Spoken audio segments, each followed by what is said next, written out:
Ladies and gents, welcome to G Reaction, and this is another part, I guess third part, of the disturbing movie Iceberg Explained by channel Wendigoon. Yeah. So, we've seen first 4 tiers, I guess. Now it's just gonna get worse. I guess there's 7 or 8 tiers. We are gonna be at 5, which is weird grossness apparently. Yeah, the previous tiers were kind of disturbing. I mean, like he said in the first part, right? Tiers can be, not necessarily. I mean, it's about the content of the movie, but some of the earlier tiers could be even worse than the later ones, just because of the context, right? Especially that 44 days things, how they kept, that. I think it was in Japan. I forgot. It was a month ago, the video I watched, but I think it was Japan, right? I don't know which country it was, but they kept her under basement for 44 days, and yeah, it was just horrible, right? They had some connection to Yakuza or something, if I remember correctly, right? So that was just disturbing thing, because it's a real event, right? Not just some movie concept like someone imagination. It's a real thing that happened in the world. So yeah, the movie was kind of based on that. Not based on, it was mostly based on that, right? And it was more like a using that to make profit or something like that, right? So it was also fucked up because of that. But yeah, so now tears are gonna get even worse from that. I mean, that's really disturbing when you think about the 44 days element, and you're gonna get worse and worse. I have to think that we are past the real world element things. Like, this is not going to be true stories, hopefully, because if it's going to be even worse than that in the future tiers, and it's going to be real world event, then holy shit. I mean, it has to be imagination from now on, right? I hope it's just imagination from now on. But yeah, it's weird grossness, so let's watch it. Get ready, because it just gets worse. So now in tier 5, since every tier is its own category, tier 5 would be that of like depravity and extremism. Like, if you take all the branches from where horror originated and see French extremism as the root of American Grindhouse and stuff like that, this would be what would happen if French extremism just kept going. So while a lot of these are films with a plot, they mostly just exist to be as brutal as possible. Starting with our first one, Girl Hell 1999. This one's really weird plot-wise. It's about a couple of guys who like attack women a lot, and then there's weird elements in it like family kithing, as well as like this weird subplot with a homeless woman who seems to be nice, and then the girl who is being attacked kills her for some reason. Honestly, compared to some of the stuff in tier 4, it's not that bad, but it is probably the peak of like Japan weirdness, at least so far for the list. Ostermontag is where it gets. Hoo boy. So in researching this one, like, people were talking about clips and scenes from it, like, this isn't that bad. But then everyone kept referencing the end scene. Everyone's like, oh yeah, that end scene, that did it for me. That's one of the worst things I ever, blah, blah, blah. And I couldn't find any info for what it was, except for one message board, and I wish I had it. Basically, it's just further women violence in various ways, with things like needles and eyes, which is always fun, as well as with the others, fluids, and yeah, gross. Ostermontag is German for Easter Monday, which I'm sure means something in the film. Again, a lot of these don't have English translations in any regard, so you just kind of got to guess. But I will say the ending was probably the grossest thing I've ever seen done with a knife, so I guess that stands for something. The next title, Women's Flesh, My Red Guts, is from Japan, as you could imagine. The plot of this one, as Spooky Rice covered, seems to be mostly about a woman who her man left her, and to cope with it, she just starts mutilating herself in creative ways. Now, what's interesting about this kind of movie, I believe Baroque was the production company that made it, is at the end of the films they'll show trailers to other Baroque films, which gives us our first preview of something we're going to see a lot of in the later tiers, as they gave the trailer to something called Rare a Dead Person, which is random clips of a dead person or peoples. There's going to be more depravity like that later on, but right now we're still in the movies. Tumbling Doll of Okay. Flesh is similar to Guinea Pig, which I mentioned in the last tier, although this one involves more kithing. The basic plot of it is a girl is hired to be in an adult film, and then they keep ramping up and getting her to do stuff she doesn't want to do until it gets to the point that no one would want to do, and she's killed and the guy she's with is killed, and it's a big blood fest. The more creative part from this movie was a scene in which the tongue was being cut with various cutting objects. I think a lot of people view this one as so hard because the way it's shot implies that it was a real event, but it wasn't. There were actors and it was a director who made it, and like a lot of the effects kind of give it away because they do look really dumb, but I guess just the idea of it is enough to make people think, oh, this is some crime that we've got to do something about, when no, it's just weird stuff. Mai-Chan's daily life is based off of a manga. I mean, look, there's you need certain skill to make movies like, let's say, Titanic, Avatar, right? I mean, if you want to make movies like this and you make a movie at a level where people are so sure that this is real, but then the actor comes out with all the actors and everything, oh, they was just special effects, I just did that way. That takes a skill in itself, right? That type of film shooting and that type of, I don't know, that type of skill, the director skill, right? I mean, imagine that, like, holy shit, you never heard of something like that. When you think of anything, first of all, the concept was, it's just like adult film type of thing. Then it just ramps up, becomes a horror film type of thing. You wouldn't think the concept like that would be, directorship would be so good that people would be like, holy shit, this is definitely real. No, it's not. It's definitely. So did the director come out and basically like, oh, here's the actors, right? They are alive and fine. Or they just say, oh, fine, it's not real. He just said that. Oh, believe me, it's not real. By the same name. Basically, the plot of it is a girl discovers that she has regeneration abilities, so she can lose a limb and then regenerate it. So a rich client decides to start renting her out to other rich people so that they can do depraved things to her, and she'll miraculously recover from it. Now, people have said that they like the manga as it's some kind of like artistic look at horror and violence. However, whenever you take that from a manga to a live action version, it's just kith stuff. All the reviewers said that a specific gruesome scene involving the eye and stuff like that is what elevates it to the level that it's held at, and that the effects are very well done. So, I mean, well done. The Taming of Rebecca is a...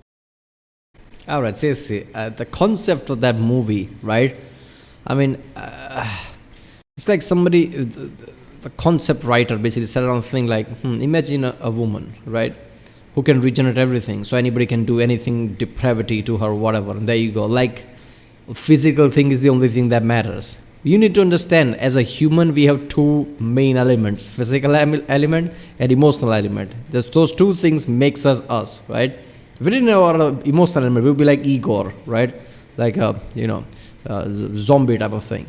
So, okay, fine, she can regenerate her abilities, but can she forget all the things that is happening to her? Can she forget the pain? Because I'm pretty sure even though she can regenerate, the pain is still going to be there, right? So, it's just fucked up, right? Oh, look at that. She can regenerate, right? I guess we can just, do this. Like, no, man, no. What about emotional things?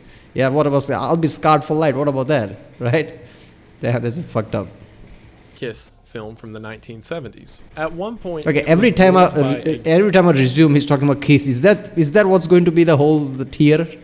Government board that's apparently job was to review adult films for some reason, as being one of the world's most depraved examples of the adult film industry. The plot's just gross. It's your standard gross adult film plot. There are a few things that make it stand apart from your standard adult film, like mutilation or whatever. The most interesting part of the whole thing is that the director of the film was later arrested for shooting a man in an ice cream parlor, supposedly trying to rob an ice cream parlor. So, yeah, good for him, I guess. He didn't kill the guy, and then after he got out of jail, he went to college and became like a software engineer, which, okay. The Necro Files is a film. Okay, lots of you gonna be head scratcher. Like, what should I think about this? I don't know. Okay, later he went to ice cream or whatever, tried to rob it, shoot a guy, and then went to college, become software engineer. Like his response is perfect. Like, okay, I don't know what else to think about that. Is the video's audio too low, man? I'm feeling really low. Wait, let me check it for a second. Okay, it should be fine now. About a zombie that is brought alive by a satanic cult that goes around murdering and kissing women. The entire thing is on YouTube for one, and looks like it was filmed on an iPhone, but I've got to say, it's the funniest thing on this entire list. Like, why did he say that? Feels like it was shot on an iPhone. I immediately remember those ads, shot on an iPhone. Then it became a meme. they show something ridiculous things happen in the end. It says shot on an iPhone. At one part in the film, they tried to conjure a demon, so they just tie a baby doll to a string and then fly it around the room chasing people. And the acting is hilarious, and it's all hilarious. I think that the creator of this Iceberg legitimately put this on here just to make me feel better. Like, if anyone is this far down and getting depressed and like destroyed by everything that they're reading, this is an alleviation from it. Here, I'll play this clip.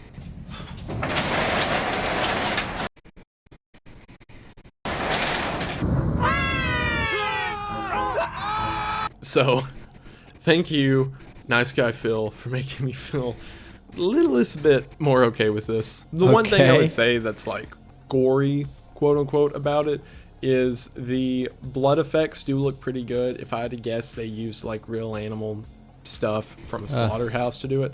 So I mean, it looks pretty good, but the plot's so absurd and the stuff around it's so absurd, and yeah. Eccentric Psycho Cinema is a 7-movie collection that is based around the concepts of girls being kidnapped and then bad things happening. There was a lot of like review boards that I pulled for these videos because, again, I don't want to watch them where I can't watch them, and one of which called this the worst film series of all time. And I don't think that was in a quality way. I think it was in a psycho cinema way. It's your standard like torture flick where it's just like an hour of gross stuff. The grossest part is at the end, the killer always collects souvenirs from his victims, and they're always gross, so that's cool. A lot of these plots, like once I'm this far down, they just kind of feel similar, like this, a guinea pig and stuff like that. It's just like, aha, how gross can we be to this woman for an hour and a half? And that's the whole plot. Gateway Meat. Okay, I get it, right? I mean, everything he's saying, I'm just saying okay, because I don't have a response to any of the thing he's saying, because it's usually following the same thing. Somebody kidnaps somebody and gross things happen. But we need to understand, like, okay, somebody who made this, like, they had to come up with lots of ideas for hour and a half or whatever. Like, what is the grossest thing we can think of to, basically shoot, right? To direct this film, right? And we sit here like, oh, what the fuck? But, if we think it from their point of view, it must be very difficult to come up with all the things, right? Especially trying to make the grossest thing there is. That's the category you are in, right? So you want to make more grosser than any other competitor that you might have heard of, any other movie. So that, I'm just sitting and thinking, like, some writer probably sat there just thinking about ideas and probably spent months just trying to think of what is the gross things I can think of. I don't know. Is the final part of Ron DeCaro's The Bright Side trilogy. I looked into a lot of the Ron DeCaro stuff, and in this realm of extreme violent movies, he's kind of held as sort of like a good director, or at least that's what the reviews I read would say. All of his stuff is very intense with its depictions and the subject matter. The plot of this one is that there is a family of Satan worshippers who the father figure passes away, and it's now up to the son to open up a gateway to hell, which naturally is done by being as violent and as horrid and evil as you could possibly imagine. So the standard evil things that you could picture would happen in order to open up a gateway to hell happen. The one, I guess, controversial element to it is that his 6 or 7-year-old daughter appears in the film. However, the way they do it is shot to imply that she's there, although she's actually not, such as a still frame of her saying something and then cutting back to the scene involved. So even though it's edited to look like she's there, she's not actually on the set with all of these gross things. However, a lot of people understandably consider the very inclusion of it in any regard to be too much. I also have to mention, for some reason, I don't know if it's a political... Look, to that I think that if she read certain lines that were made for the movie context, that means those lines had something disturbing things in it, probably.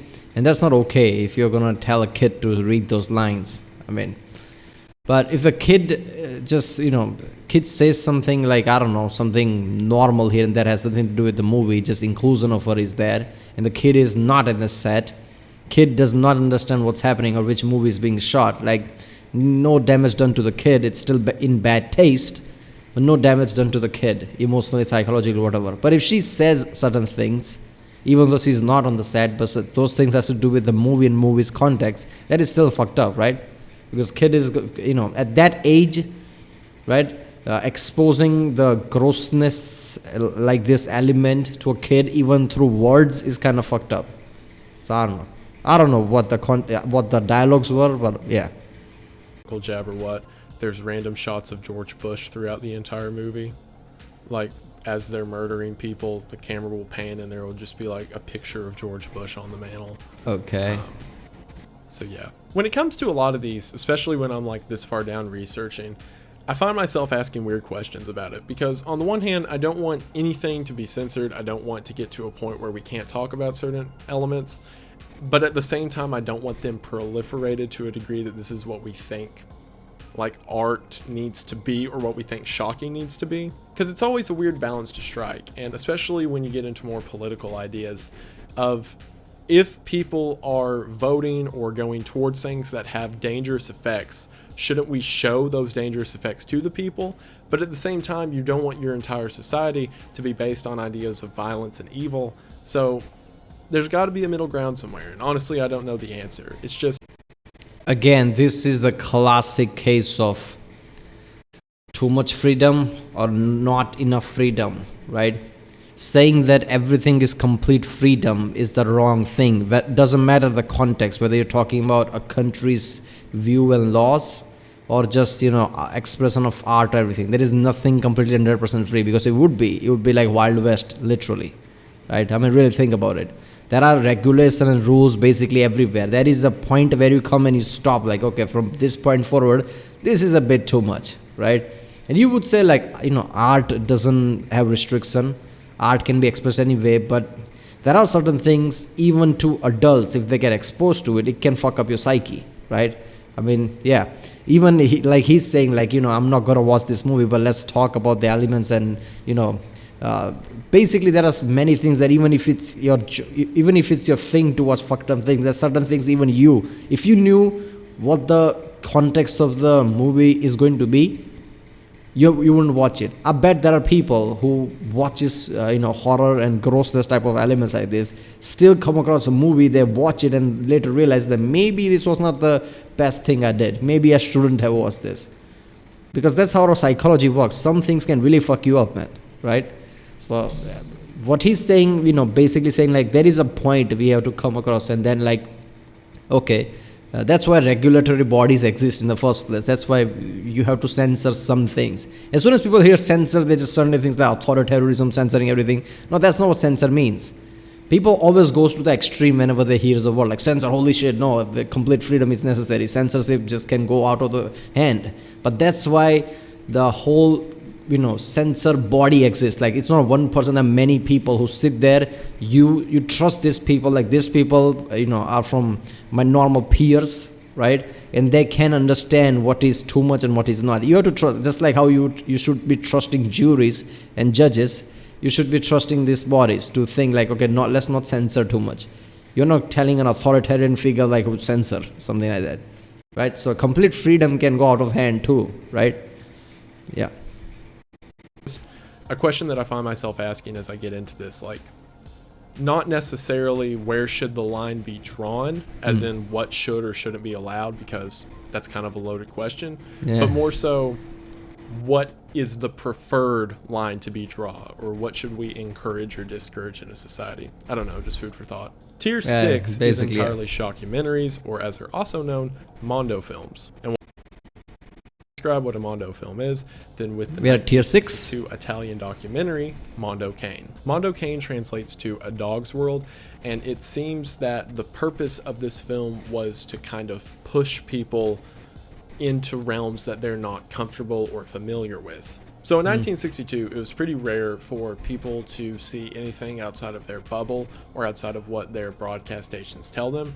And the point of the documentary was to take that a step forward. So for example, they show things like open graves that exist in Mexico, radiation damage done to the Bikini Atoll in the South Pacific and how that affects the wildlife there. And a lot of it is purposefully juxtaposed with how Western societies do something versus how other societies do it. Like for example, it shows a dog park in San Francisco in which people are very cute and close with their pets, and then it cuts to a scene in New Guinea in which dogs are raised and killed for food. The idea is kind of to like disillusion people with their way of living, and in that respect, I guess it works. There's some really weird details too. For example, it keeps going back to New Guinea since, according to the film, Like, I don't know. I understand showing people like this is what happening in New Guinea, but showing first park in San Francisco, playing with the poodles or whatever, just like, oh, look at that and everything, and then cutting to the thing. I don't know. It just feels like a, jab. Like, what the fuck?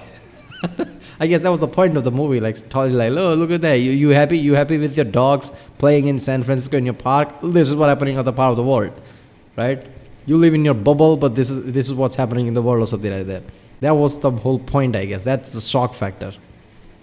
That's where the least developed group of people were at the time. And the narrator says plenty of things that you couldn't get away with saying today, like savages and whatnot. There are some interesting takes from New Guinea, like for example, it shows a woman who is supposed to be a bride for a coming man, so they just lock her in a box and feed her tapioca till she loses weight. But Mondo Cane did really well, and it inspired several creators to come forward later and start the same idea of showing documentaries that are about extreme things that most people do not think about, which is where the word Mondo Films comes from. Cannibal Holocaust, which I mentioned earlier, is sort of a play on the Mondo film idea. One of the most famous Mondo films of all time is known as Faces of Death. While Mondo Cane may have been the original, a lot of people call this the classic shockumentary. The preface for the documentary is that there is a doctor who studies death. Specifically, he studies how different cultures handle death and how death occurs. He shows it in a lot of regards, such as animals in illegal dogfighting rings, and slaughterhouses in which animals are brought into the meat industry. The movie progressively gets more intense with it though. For example, we then see public assassinations, which are rather well known, along with other things like executions. It then gets into like animal attacks and keeps ramping up until we're at the point where we're just seeing police footage of people murdered on the street. Oddly enough, for such a low dollar documentary, especially coming out in the 1970s, this film grossed $35 million at the box office. Now the big deal with Faces of Death is about half of it was real, as half of it was not. See, we're at the point now where we're not really talking about fake movies or setups anymore. We're into the real stuff. Faces of Death inspired a movie that came shortly after, known as Traces of Death. Traces of Death is a 5-part series that is exclusively videos of people dying. This includes everything from public suicides, such as jumping off buildings, to terrorist attack aftermath. It then shows things like autopsies, and the whole thing has a sort of true crime feel to it, as if we're watching someone come up on these scenes from just randomly on the street. When I talked about Rare a Dead Person at the end of Woman's Flesh, My Red Guts earlier, this is the kind of stuff that was in Rare and the kind of stuff you see throughout this tier. By the end of the movie, it gets pretty intense with images and videos of war deaths as well as tribal deaths, showing everything from cannibals to other ritualistic killings. But hey, the movie had metal bands make it an original soundtrack, so that's cool. Junk Films is the same kind of idea. Specifically, the guy who directed it is from Japan, and he travels the world just... Okay. I know at the start of the video I said, like, I hope this is just imagination going forward. But I guess when he says, like, this is basically going to be documentaries of real thing happening in the world.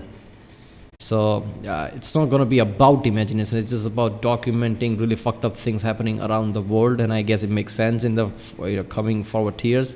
So this is tier 6. Right? What is that? Tier 7? Keith? How is Keith tier 7? If I don't even know much about Keith, but I'm just guessing it's, basically like he does the... Yeah. So that's tier 7? And tier 8, there is no name to tier 8. Okay, that's ominous. Let's watch it. Recording and photographing different images of death. Junk Films has no through line. Sometimes there's explanation given through subtitles that are put on screen, but other than that, it's just a random assortment of these clips put together. It's done in such a way as to portray death as a very objective thing and not put any meaning or reason behind it. Everything in here is shown from car crash victims to wartime tragedy, and even things like in India where they have open air cremations. It's just different looks at death from around the globe. Africa Addio, or as it's known in English, Africa Blood and Guts, is a British propaganda film that was made in 1966. See, this was right after Britain extracted itself from the African colonies, so for the first time in a long time, Africa had independence. The purpose of this film was to show the uprisings and wars that occurred in the area in a very brutal and intense way, as to say that Africa is not ready for Britain to let go of it. I should also mention that Britain hired the same crew who did Mondo Cane to do this film, knowing that they wanted it to be as brutal and realistic as possible. The film takes place over the course of 3 years and shows things like the Congo Civil War, as well as mass executions that occurred from one group of people to the other. And while it is interesting because some of these events, like the slaughtering of thousands of people, the camera crew does state that what you are witnessing is the only record that will ever exist of this event, which is humbling. However, as Roger Ebert says, this entire movie is a propaganda flick that does not give context to the events that are shown. For example, you can watch two people fight it out with each other and say, oh, it's because I didn't step in and get involved, but you don't know any of the conflict that's going on or the reason for the fighting itself. It's especially funny that Britain denies that it owned the African colonies, when they literally made a propaganda flick to encourage them to continue to own the colonies. But to this day, it exists as a very odd and weird piece of history. I think when they say we don't own it, it's basically their way of saying like we have it, but we don't own it, right? We don't directly own it, but we're gonna keep it, right? We're gonna preserve it or something like that, very British way. But I can't do the British accent, but I just heard that in a British accent. I don't know. I think, there's a skit, right? I don't know who did it, but I'm just remembering that. I don't know. Was it Dave Chappelle in Chappelle Show? I don't know. Somebody did some kind of skit like that, which I'm remembering. That's how I heard it in my head. Similarly, Buried in the Sand is a pro-American flick of the war in Iraq. Buried in the Sand, or its full title, Buried in the Sand, The Deception in America, shows all of the stereotypical things you would expect out of an anti-Middle East pro-American flick, like beheadings, suicide bombings, and all that. It draws several parallelisms between the Middle East and Nazism, such as catching these out of context scenes of kids raising their hand up and saying that's an Aryan salute, which doesn't make any sense. And then showing kids in school and saying, see, look, they're being indoctrinated. And again, no context is given. It's another odd example of a very one-sided documentary and sort of serves as the antithesis to what Mondo Cane and junk films were. Whereas they portray death and evil in a very objective top-down way, both this as well as African Addio are very trying to get across the point that this one view is the reason this is happening and we've got to do something about it. Orozco the Embalmer is made by the same guy that did the Junk Films video. So again, we have a very objective bipartisan view of death and destruction. Orozco the Embalmer follows an embalmer in Borgata, Colombia, by the name of Orozco. This region of Colombia is particularly known for the violence and death rate that it has. So much so that several scenes in the movie in which they find the body are very telling of the area around it. For example, at one point, a woman was found dead at a playground and the kids were just playing around her, not giving any mind to her lying there because they're so used to seeing death. I should also mention an embalming in the late 80s, early 90s Colombia is nothing like a Western embalming or an embalming you may be thinking of, because the whole process is he cuts them open, pulls out all of their organs, stuffs them with anything from hay to newspaper, and stitches them back up. The movie's very surreal since it's just a bunch of videos of that, them finding a body, bringing it in, stuffing it full of stuff, and sending it back out. And while it may seem throughout the movie that the embalmer's very cold or making jokes about the bodies and stuff like that, at the death rate that this area experienced at the time, and given his job, he kind of has to be. Death File Red is another one of those Mondo stuff. I mean, look, I've said this many times, and people tell me like, okay, times were different, this and that, but fucked up things are fucked up things, regardless of what time it was, whether it Mongols times or whatever. And death is death, right? Seeing things like this is fucked up. Doesn't matter how much you see every day. It doesn't matter how it becomes an everyday thing. And that is why they have to make jokes to keep their sanity, right? Because it's not going to be normal, right? Oh, this happens every day. So what? It's still, some person. So I guess, they're making jokes and they're trying to stay normal as much as they can by, telling jokes, making fun of the situation, right? I mean, that is one of the response people have. They see a tragedy, right? And, some comedian makes some joke and people get pissed off. Somebody makes a joke, people get pissed off. But this is like one of the defense mechanism, making fun of the situation so they can move on, so they don't get scarred for their life, right? So I can see how the embalmer basically make jokes and just go for it, because this is his job. He's going to do that every day, and when seeing how it's happening frequently, he's going to be busy a lot. I mean, how is he supposed to keep his sanity? But that's just whole image of the bodies just then people, kids are playing in the, playground. I remember an instance of somebody went to one of the Middle East countries, somebody went to USA, and they were training for some Olympics or some sport like that. And they're like, yeah, we used to do a swimming pool thing. We used to swim while there was holes in our, around our poles and everywhere, because just a few hours ago there was some, bombs fell or something. Like, what the fuck? It's just normal. We're just swimming. Like, people's lives can, when you really think about it, like what they go through is just fucked up, man. And they're like, oh, I'm training for some, Olympics or whatever. Just a few hours ago, there was bomb. They'll see there's the crater that, just the side of the pole. Like, what the fuck? That's just heavy when you think about it.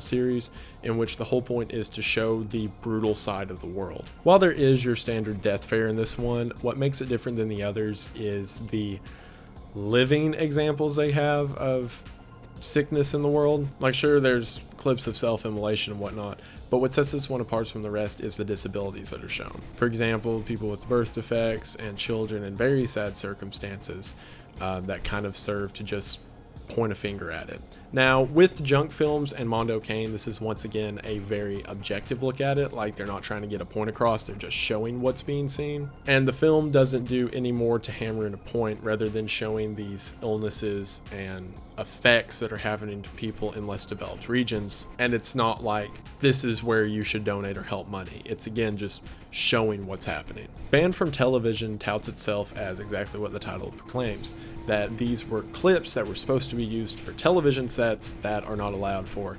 obvious reasons. There is a narrator giving context, but this is another one of the collective tape versions, similar as many describe to a true TV set. So the idea behind it is, say that you have an episode of Cops and midway through there's a car wreck and someone brutally gets killed. If they got footage of that body, then according to this, it would wind up on Banned from Television. And that's what the entire 3-film series is. Just collections of things that were supposedly meant for TV, and then something happened and they can't be used. Black Metal Veins follows 5 heroin junkies on their journey of heroin. This documentary was directed by Lucifer Valentine, the same guy who did the Vomit Gore trilogy, also known as my favorite director. I know Lucifer's active on YouTube. Again, didn't think I'd say that line. So if you're watching, I don't know, I just heard that Lucifer Valentine, just the name is Lucifer, and he makes documentaries basically, like, is that his real name? I bet it's not real name, right? Nobody's gonna after because of the biblical context, nobody's gonna name their kid Lucifer, right? I'm pretty sure I've never heard of a guy named Lucifer in real life. I guess he just gave him, like, it's a moniker type of thing, right? I'm going to be known as Lucifer Valentine or something like that. This, or if you ever do watch this, I don't hate you. I just want to talk. This, like many Mondo films, is a very objective look at what's going on. As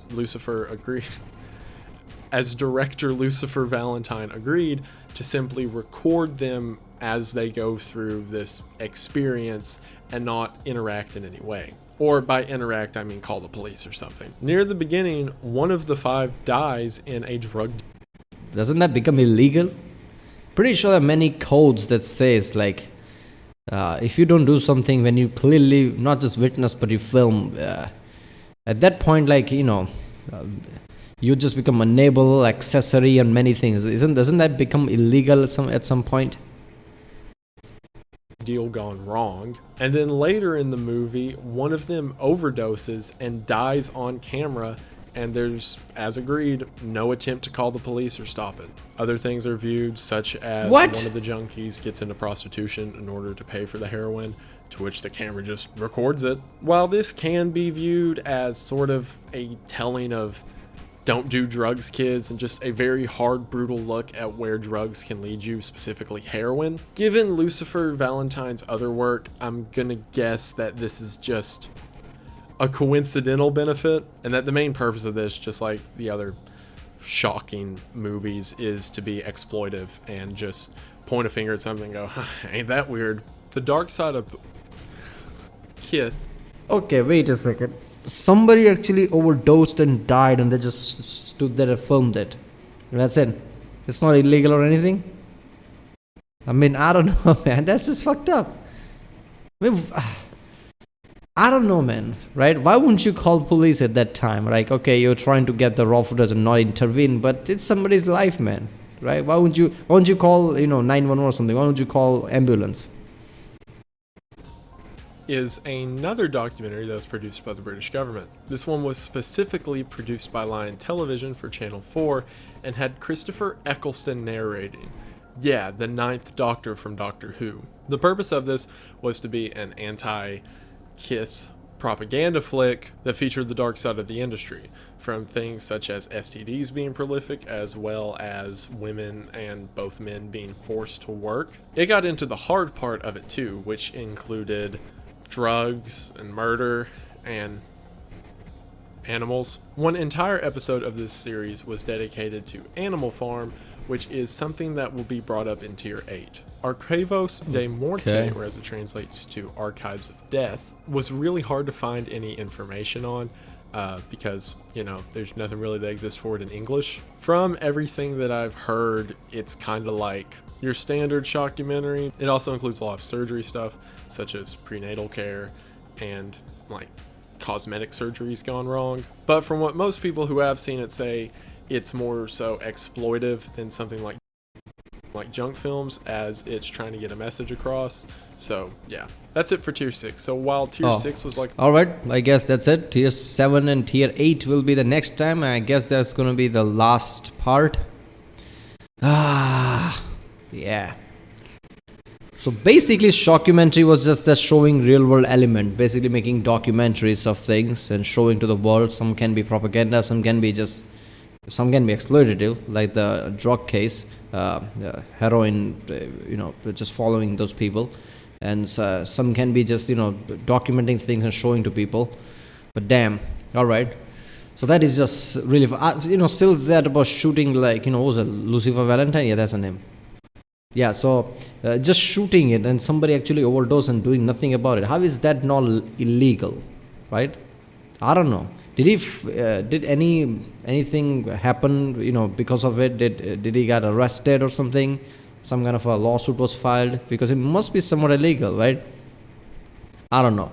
So yeah, that was mostly weird grossness. Basically, just using your imagination, thinking about things, and just like he said, mostly Keith stuff or whatever, right?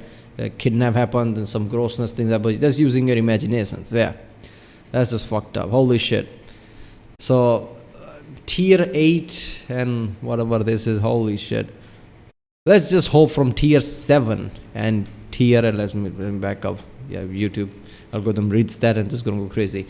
So yeah, from Tier 7 and Tier 7 is just Keith. Like, okay, why is that Tier 7? What worst things is gonna happen in that? So it's in Tier 7, the whole section, Keith. And I still don't know what Keith is. I didn't Google it, but I'm just assuming something like he says. I don't know. But yeah, and then Tier 8 is nameless, ominous. So it's gonna be even worse, I guess. I don't know. I think I did that, previous part a month ago, right? I'm like, okay, I'm gonna continue. And then some other video came, I did, and I just like in my mind, I'm like, okay, let's not explore more and more tiers, right? In my back of the mind, there's always that, like, I don't want to see what more tiers of it. But you know what? Fine. I said I'm gonna finish this video. So yeah. Right, people, if you like my next 4, like, subscribe, and I'll see you next time.